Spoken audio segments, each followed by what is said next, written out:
ये जो हास्य रस की कविता होती है, इसका कुछ एक अलग आनंद होता है। वही आपको आनंद प्रस्तुत करने के लिए मैंने ये 4 पंक्तियां आपको समर्पित करनी चाहिए।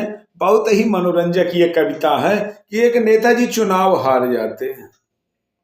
नेताजी के दिमाग पर चुनाव चढ़ गया था और वो अपने आप को प्रतिनिधि मान लेते हैं, विजयी मान लेते हैं। उसी पर वो पागल से हो जाते हैं। उनकी बीबी दौड़ी दौड़ी डॉक्टर साहब के पास मशवरे के लिए जाती है, उनका इलाज, नेताजी का इलाज करवाने के लिए।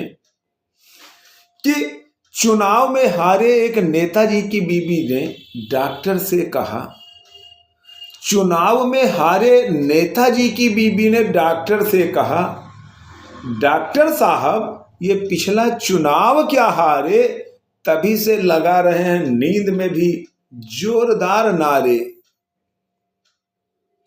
डॉक्टर साहब ये पिछला चुनाव क्या हारे, तभी से लगा रहे हैं नींद में भी जोरदार नारे। नींद में विपक्षियों को झाड़ रहे थे, पलंग का चादर कुर्ता समझकर फाड़ रहे थे। मैंने इनको नींद से उठाया तो मेरी ही इनसे जंग हो गई। कहने लगे क्या फायदा उठाने से, अपनी विधानसभा तो 4 दिन पहले ही भंग हो गई। कहने लगे क्या फायदा उठाने से, अपनी विधानसभा तो 4 दिन पहले ही भंग हो गई। अब डॉक्टर साहब आप ही बताओ, नेताजी की नींद में बोलने की आदत कब तक सताएगी? क्योंकि कल पलंग पर पड़े पड़े चिल्ला रहे थे, उधर खसको जनता इधर से ही आएगी।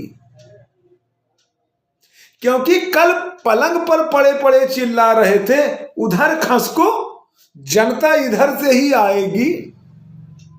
डॉक्टर बोला बहन जी आप मेरी बात पर ध्यान लगाओ। नेताजी नींद में नारा लगाए तो उन्हें पलंग पर से उठाकर कुर्सी पर बिठाओ। डॉक्टर बोला बहन जी मेरी बात पर ध्यान लगाओ, नेताजी नींद में नारा लगाएं तो उन्हें पलंग से उठाकर कुर्सी पर बिठाओ और फिर आप आराम से सो जाओ। दूसरे दिन जैसे ही नेताजी ने नींद में नारा लगाया, बीबी ने उन्हें पलंग से उठाकर कुर्सी पर बिठाया।